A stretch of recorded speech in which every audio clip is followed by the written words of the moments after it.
Fala pessoal, quinta-feira, dia 21 de julho, e vamos comentar hoje sobre a Klabin, porque hoje, no começo do pregão, a companhia tinha despencado cerca de 8%, atingindo a mínima de R$ 3,48 na ação preferencial, e vamos comentar sobre alguns fatos. Outro ponto, que em breve a companhia também vai reportar o balanço do segundo trimestre e junto anunciam um dividendo. Então, vamos comentar nesse ponto, que excluindo toda essa nebulosidade sobre a companhia, a empresa sim está barata e deve gerar um dividendo de forma trimestral que a companhia paga com o dividend yield elevado nessas cotações atuais. Mas antes de comentar sobre tudo isso, já peço a sua inscrição para acompanhar minha jornada de investimentos e já se inscreve que eu tenho investido aqui com muita frequência nessas quedas recentes. Então bora lá, a primeira notícia que aconteceu ontem no dia 20 de julho e a companhia emitiu um fato relevante sobre isso. Então quem cadastrar o seu e-mail no site de relacionamento com o investidor vai ter em primeira mão essas notícias. Então, a Klabin aprova a construção de uma nova unidade de papelão ondulado em Piracicaba. E o valor previsto nesse investimento é algo na faixa de 1,6 bilhão, incluindo 200 milhões em impostos recuperáveis. Com isso, a companhia cita que esse desembolso imenso desses investimentos deverá acontecer no ano de 2022 até o ano de 2024. E a companhia estima o início desse projeto previsto para o segundo trimestre de 2024.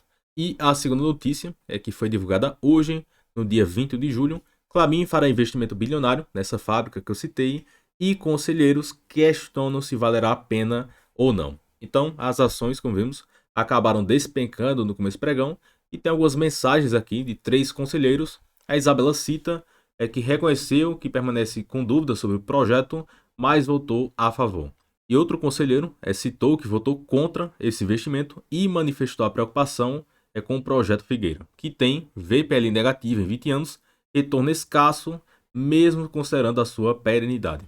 Então, testei aqui, VPL negativo, valor presente líquido negativo, significa que as despesas serão maiores do que as receitas. Então, isso aqui pode ser um projeto que nem vai gerar retorno para a Klabin.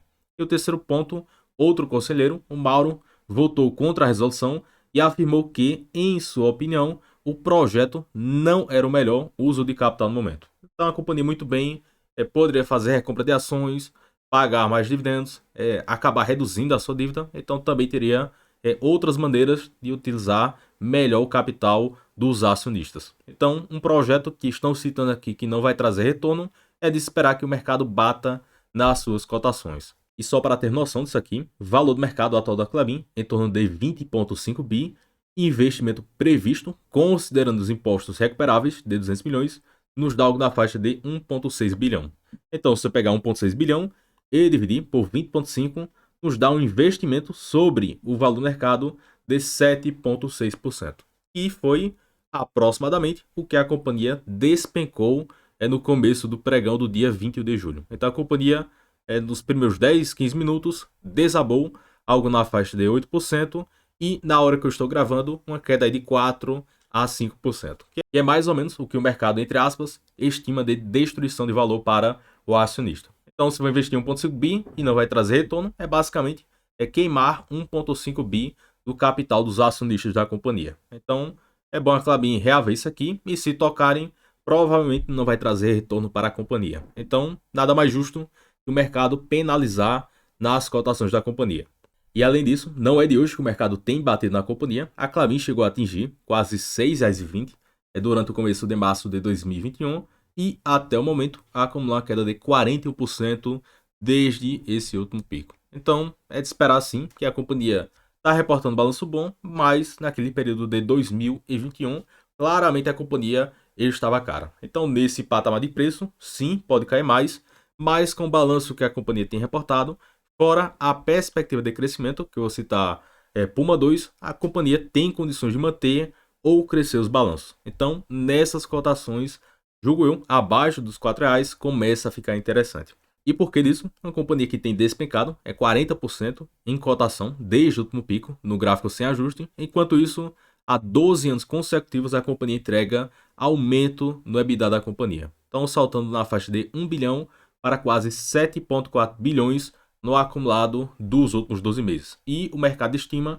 um EBITDA na faixa de 8 bilhões para 2022. Fora o crescimento para os próximos anos, com o projeto Puma II entrando em execução com toda a sua capacidade de produção.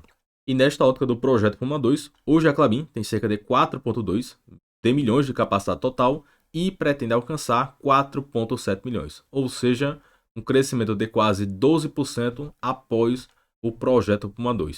E cabe destacar que o ciclo da companhia, a empresa tem florestas plantadas e também florestas arrendadas, disso extrai essa lose, a companhia também compra aparas, papel utilizado e faz aqui seus produtos, papéis cartões e papéis para embalagens. E a companhia também vende celulose em torno de 40% do resultado da companhia. E os outros 60% da parte de papéis e embalagens que não tem uma oscilação tão brusca assim.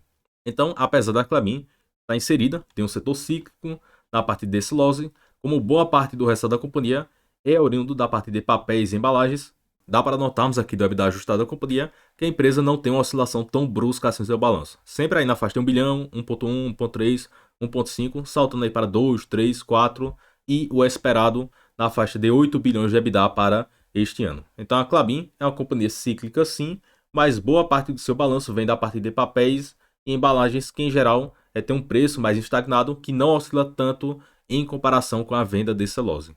Já nessa parte do projeto Puma II, a companhia já entregou a primeira máquina e pretende atingir 100% da parte de produção lá para 2023 e 2024.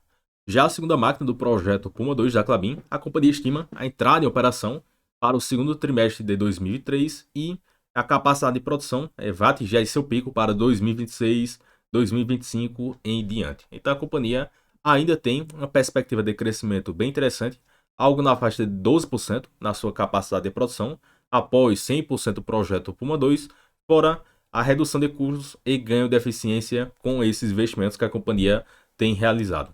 E outro ponto que chama a atenção é que a Klabin sempre operou, sempre foi uma companhia muito endividada e a situação atual é bem diferente, apesar dos fortes investimentos que a companhia tem realizado. Então a companhia encerrou o trimestre passado com a relação de 2,7, ou seja, em menos de 3 anos de balanço, a companhia ela consegue quitar toda a sua dívida. Então, aparentemente, a companhia sim está em um ciclo de investimentos, mas como o balanço que a companhia tem reportado está tão bom, aparenta aqui na política da companhia que ela está fora de um ciclo de investimentos. Então, pode esperar nesse ponto desse investimento para aumentar essa relação de alavancagem da companhia e se enxergarem valor nisso aqui, pode acabar trazendo um pequeno retorno. Mas 3 conselheiros aqui, basicamente votando contra ou duvidando desse projeto que a companhia deverá executar.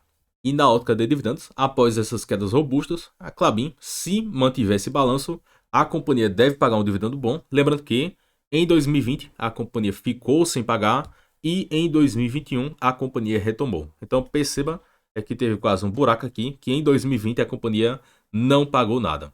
E a companhia, no primeiro trimestre deste ano, pagou quase 350 milhões, que representou cerca de 20% do EBITDA ajustado. E só para exemplificar, que eu vou fazer uma pequena projeção, a Klabin paga, conforme a sua política, 15 a 25% do EBITDA ajustado. E o mercado estima cerca de 8 bilhões de EBITDA ajustado para 2022, no caso da Klabin, com payout de 15%, 20% ou de 25%.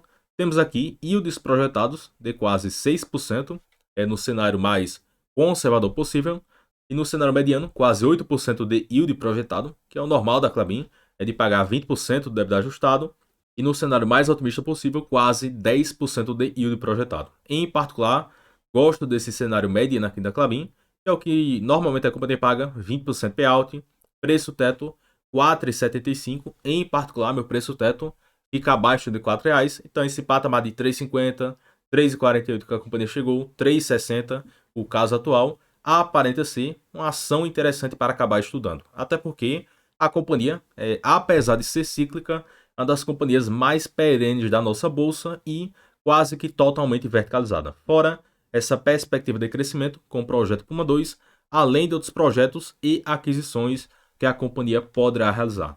E outro ponto para encerrar o vídeo é que no dia 27 de julho a companhia irá reportar o balanço do segundo trimestre e normalmente ou no dia da declaração do balanço ou dias depois a companhia anuncia algum provento. E isso aqui está de acordo com o seu histórico. A Klabin paga trimestralmente, no mês 2, no mês 5, no mês 8, no mês 11 e às vezes também no mês 12. Então, o normal da Klabin é de anunciar 4 dividendos ao ano. Aqui, no balanço do quarto TRI, o segundo referente ao balanço do primeiro TRI, outro balanço do segundo TRI, que em breve a companhia vai reportar. Então, podemos esperar a Datacom para ter direito no começo de agosto de 2022. E um ponto interessante é que a companhia anuncia e paga muito rápido após a Datacom.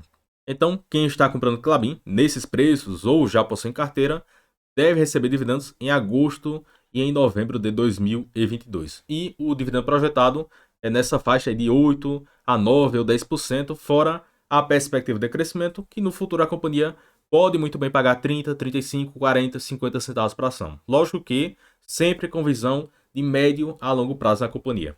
E bem, pessoal, comentamos aí sobre a Klabin. Comenta se comprou as ações da Klabin nessas quedas recentes, ou no pregão de hoje, ou pregões passados, até porque a companhia caiu lá dos 6,10, 6,20 até os R$ 3,60 na hora que eu estou gravando, e a companhia continua reportando um balanço muito bom, com tendências de crescimento, e hoje a dívida da companhia está muito controlada, apesar dos fortes investimentos que a companhia tem realizado. Então, pessoal, se gostou do vídeo, deixa o gostei, se inscreva no canal, até o próximo vídeo e forte abraço.